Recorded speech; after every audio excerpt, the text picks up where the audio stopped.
question is about the claims made by the proponents of alkaline water. Alkaline water seems to be trending these days, and here are some facts to show that it's a high-priced hoax rather than a health-promoting agent. The concept is that it can neutralize the acid in your blood, leading to better health. So let's begin with understanding the pH. Your blood has a pH of 7.45, which it maintains beautifully through the help of the lungs and the kidneys until the compensatory mechanisms fail due to a serious condition, for example, kidney disease. It leads to what we call as metabolic acidosis. Now, metabolic acidosis should not be confused with stomach acidity.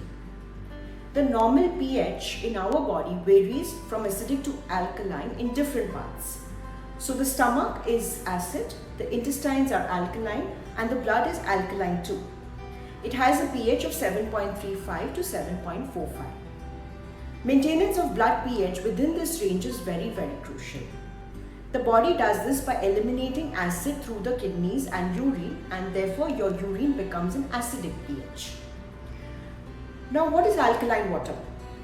Pure water has a pH level of 7, which is neutral. Alkaline water has a pH which is above 7, that is between 8 to 10. It is made alkaline either by ionization or by adding sodium bicarbonate and minerals like potassium, calcium and magnesium.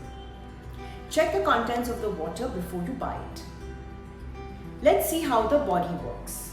As soon as bicarbonate, which is also part of some antacids, enters the stomach, the acid inside the stomach starts neutralizing it.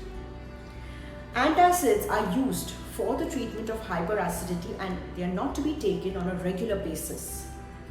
Why? Because normal stomach acidity is required for optimal digestion and the absorption of minerals. It also keeps harmful bacteria at bay.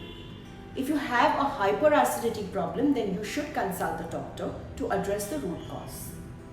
Now, the diet and the supplements really cannot change the blood pH, as when you keep adding more alkaline substances, the kidney will regulate this by throwing them out in the urine, making the urine alkaline.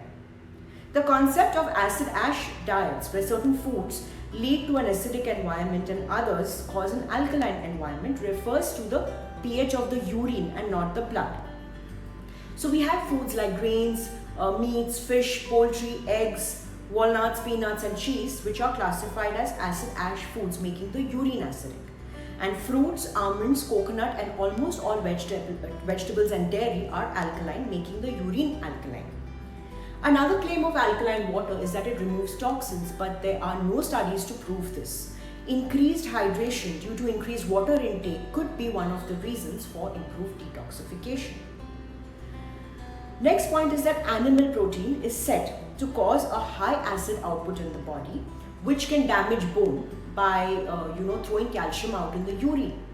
Studies show that this extra calcium which is being seen in the urine comes from the increased calcium which is absorbed from our diet when we consume good quality protein, and it does not cause bone loss if the diet contains adequate vitamin D and calcium. In fact, first-class proteins are essential to maintain good muscle and bone health. So when is adding alkaline substances useful? Now, there are certain conditions where sodium bicarbonate is used to treat acidosis in medical conditions, but that's done under a doctor's guidance. Some athletes have also used sodium bicarbonate to boost performance in high intensity activities where a constant generation of acid at a high rate during exercise can cause a drop in performance. Now again, in this case, the dosage and the timing needs to be regulated by an expert. Alkaline urine may help in the prevention of certain kidney stones and also for treating bladder infections, but those with serious kidney conditions are not advised to consume it. So what is the final message? You don't need to make your blood alkaline unless you have metabolic acidosis seen in conditions like kidney disease, during very high intensity exercise, severe diarrhea, diabetic ketoacidosis, to name a few. Eating vegetables are a sensible way to maintain the acid load coming from the diet. They bring in potassium, calcium and magnesium, which are beneficial in maintaining our heart, muscle and bone health. I hope you found this information helpful. Stay tuned here for more updates on health and fitness.